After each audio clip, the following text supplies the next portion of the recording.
Tita, magandang hapon. Ano po yung tinda natin? Anong pangalan nila? Si Luzminda po, Bruel. Okay, sige tita. Ano po yung mga tinitinda natin? Ito po, tinda ko yung mga gulay, ginataang... Sige ba? Sige, buksan natin tita yung ating mga tinda. Ito po, Sige, simulan ginataan kong nangka po. Okay, magkano yung titang ganyan? Ang bigay ko po ay 30-50. Okay. Saka ito ay puso.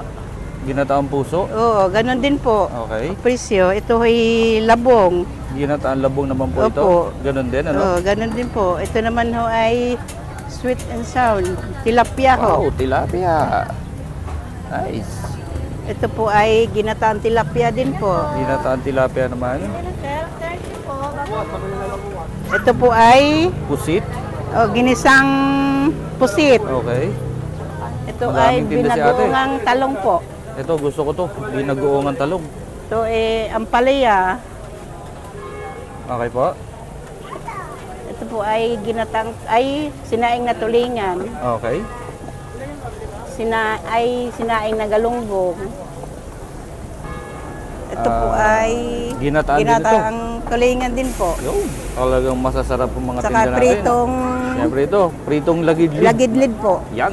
Gano'n na kayo katagal Ang dito? wala lang akin din yung laing. Meron kayong dating May laing din May po laing ako. din. Pero wala kayo ngayon? Wala po. I Wala see. mabili. Okay. Gano'n na kayo katagal dito, tita? Nang nag-umpisa ako nung tinayo dito. Yung mga 3 taon? Mga ganyan? Oo, mayroon 4 na taon na? Oo. Okay. So, kumusta tita ang benta pagkahapon? Okay ba? Ayos naman po Okay. ang bentahan. Magandang hapon po sa mga